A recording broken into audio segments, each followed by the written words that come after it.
Dear students, প্রিয় শিক্ষার্থীরা, আজকে আমি সপ্তম শ্রেণীর আমি একটু বোর্ডে লিখে রেখেছি সপ্তম শ্রেণীর কোষে দেখি 2.2 যে লেসন আছে সেই লেসনের অঙ্কগুলি করাবো এবং পেজ নাম্বার 29 অ্যান্ড 30 অর্থাৎ 29 পেজ এবং 30 পেজে কিছু তোমাদের অঙ্ক আছে ক্লাস 7-এ ছাত্রছাত্রীদের জন্য অ্যাকচুয়ালি। তো এই অঙ্কগুলি কীভাবে সলভ করতে হবে আমি তোমাদের একটু করিয়ে দেব এবং অঙ্কগুলি করানোর আগে তোমার সাথে আরেকটা আমি শেয়ার করে নেব। অ্যাকচুয়ালি আজকে এই 2.2 যে কোষে দেখি সেই লেসনটিতে কি বিষয়গুলি আছে সেই বিষয়গুলি নিয়ে আমি একটু আগে আলোচনা করে নিই। সবার আগে পেজ নাম্বার 29 অর্থাৎ 29 পেজ যদি তোমরা খোলো তোমরা দেখতে পাবে যে এই যে 29 পেজ তোমরা দেখতে পাচ্ছ, এই যে 29 পেজে সবার আগে আছে হচ্ছে আমাদের এখানে মিশ্র অনুপাত বা যৌগিক অনুপাত বলে একটি কথা আছে, সেই বিষয়টি আগে বুঝিয়ে নিই, তারপরে আসবো আমি 30 পেজে যে অঙ্কগুলি তোমরা দেখতে পাচ্ছ কোষে দেখি 2.2। আমি একটু দেখে দিই তোমাদের 2.2 এই যে একের যে অঙ্কগুলি আছে সেই একের অঙ্কগুলি কিভাবে করতে হবে সেই বিষয়টি নিয়ে আমি তোমাদের সাথে সম্পূর্ণ আলোচনা করব। তাহলে চলো আমরা আগে দেখি এই যে মিশ্র অনুপাত বা যৌগিক অনুপাত কি সেই বিষয়টি আগে আমরা একটু বুঝে নিই, যেটা হচ্ছে 29 পেজে তোমরা পাবে। কি বললাম? মিশ্র অনুপাত।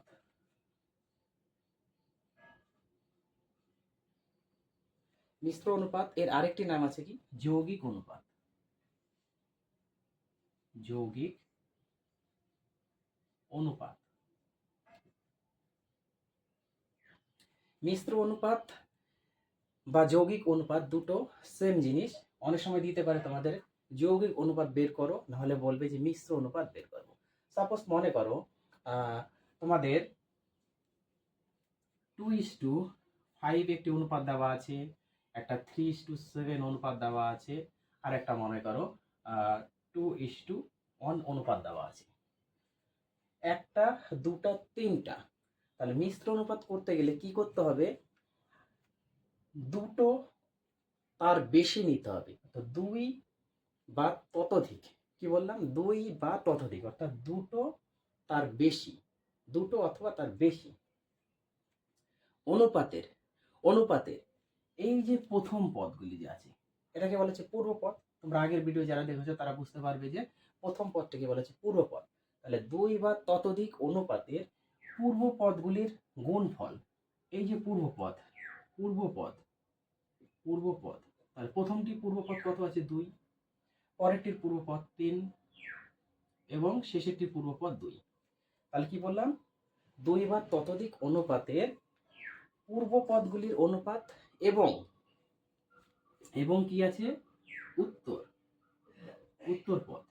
এবং উত্তর পদগুলির অনুপাতকে বলা হবে হচ্ছে আমাদের, উত্তর পদগুলির অনুপাতকেই বলা হয় হচ্ছে আমাদের মিশ্র অনুপাত বা যৌগিক অনুপাত। তাহলে পূর্ব অনুপাতগুলি আমি বসিয়ে দিয়েছি 2 গুণ 3 গুণ 2, তিনটে অনুপাত থেকে আমি পূর্বপদ নিয়েছি। এবার উত্তর পদ নেই, ইস্টু দিয়েছি মাঝে। তাহলে পূর্ব পদে উত্তর পদে কত হচ্ছে? 5 গুণ এখানে 7 গুণ এটা 1। দেখো উত্তর পদে আছে 5 নিয়েছি, 5 গুণ দিয়েছি। উত্তর পদে 7 আছে, 7 নিয়েছি, গুণ দিয়েছি। উত্তর পদে 1 আছে, 1 নিয়েছি, গুণ দিয়েছি। তাহলে পূর্ব পদের অনুপাতগুলির গুণফল এবং উত্তর পদের অনুপাতগুলির গুণফলকে বলা হচ্ছে মিশ্র অনুপাত। গুণ করে দিই, 3 দুগুণা 6, 3 দুগুণা 6, 6 দুগুণা 12 ইস্টু এটা কত হচ্ছে? 5 7 35, 35 সক্ষে 35। তাহলে এই যে অনুপাতটি দাঁড়ালো, এই অনুপাতটিকেই বলা হয় আমাদের মিশ্র অনুপাত বা যৌগিক অনুপাত। আশা করি তোমরা সকলেই ব্যাপারটি বুঝতে পেরেছো এবং আমি তোমাদের বুঝাতে পেরেছি বিষয়টি। তাহলে মিশ্র অনুপাত বা যৌগিক অনুপাত করতে গেলে কি হবে? 2 বা ততোধিক থাকতেই পারে। যে অনুপাতগুলি থাকবে সেই অনুপাতের পূর্ব পদগুলি গুণ করে দেবো, ইষ্ট দিয়ে উত্তর পদের গুণ করে দেবো, আমাদের বেরিয়ে যাবে মিশ্র অনুপাত বা যৌগিক অনুপাত। ক্লিয়ার? যেটা হচ্ছে 29 পেজে তোমাদের আছে। 29 পেজের এই যে আমি দেখিয়ে দিচ্ছি কোথায় আছে। 29 পেজের এই যে নিজে করি 2.2, দেখো একটু নিজে করি 2.2 এই যে অঙ্কগুলি আছে এই অঙ্কগুলি তোমরা একটু প্র্যাকটিস করার চেষ্টা করবে। এবার আরেকটি জিনিস আমি তোমাদের দেখাই যে ব্যস্ত অনুপাত কি অ্যাকচুয়ালি? ব্যস্ত অনুপাত, ব্যস্ত ব্যস্ত অনুপাত,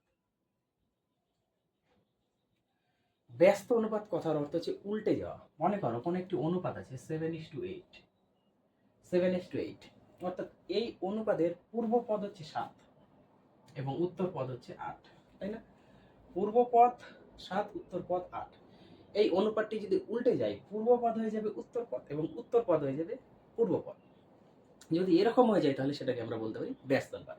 তাহলে তোমাদের যদি এরকম অনুপাত দেওয়া থাকে, যদি বলে এখান থেকে ব্যস্ত অনুপাত বের করো, তোমরা সরাসরি উল্টিয়ে দিবে। 7:8 আছে, এটা তুমি উল্টে দাও 8:7। শুধু পজিশন চেঞ্জ হয়ে যায়, পূর্ব পদ হয়ে যাবে উত্তর পদ, উত্তর পদ হয়ে যাবে পূর্ব পদ। আশা করি বুঝতে পেরেছ। এইবার আসি আমরা তোমাদের 30 নাম্বার পেজ।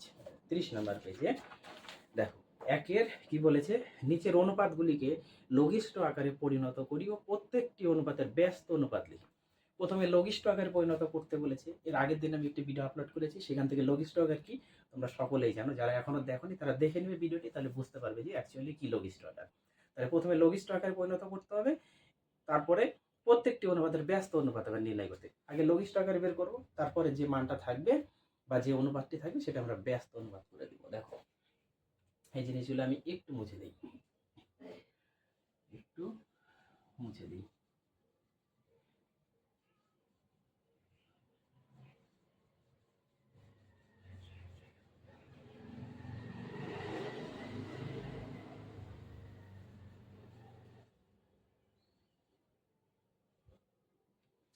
যেমন একের এ নম্বর অঙ্কটি দেখো, একের এ নম্বর অঙ্কটি কত আছে? 12:15, 12:15। এখান থেকে লঘিষ্ঠ আকারে আমরা বের করে নিই। লঘিষ্ঠ পদটা কি হবে? লঘিষ্ঠ পদ কথার অর্থ যে অনুপাতটি থাকবে, এই অনুপাতে যদি পূর্ব পদ এবং উত্তর পদ যদি কাটাকুটি যায়, কাটাকুটির পরে যে অনুপাতটি থাকবে সেটা হচ্ছে লঘিষ্ঠ রূপ।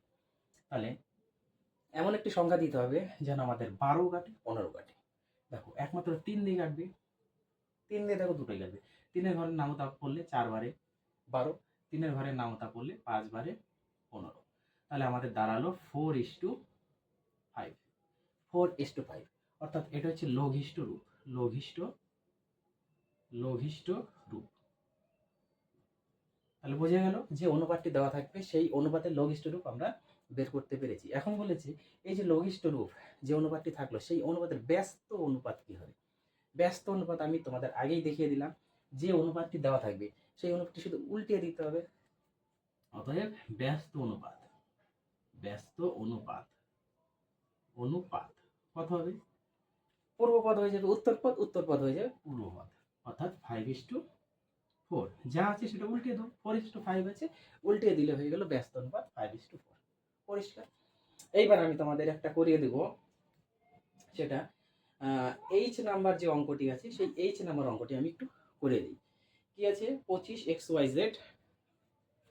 দেখো এইচ নাম্বার অঙ্কটি 25xyz ইস টু আরেকটা আছে তোমাদের 625xyz, 625xyz,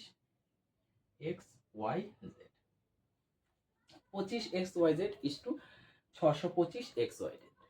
তোমরা হয়তো ভাবছো যে এখানে xyz এগুলো আবার কি দিয়ে দিল? সংখ্যা তো ঠিক আছে, কিন্তু এগুলো আবার কি দিয়ে দিল? ঘাবড়ানোর কোনো কিছু নেই।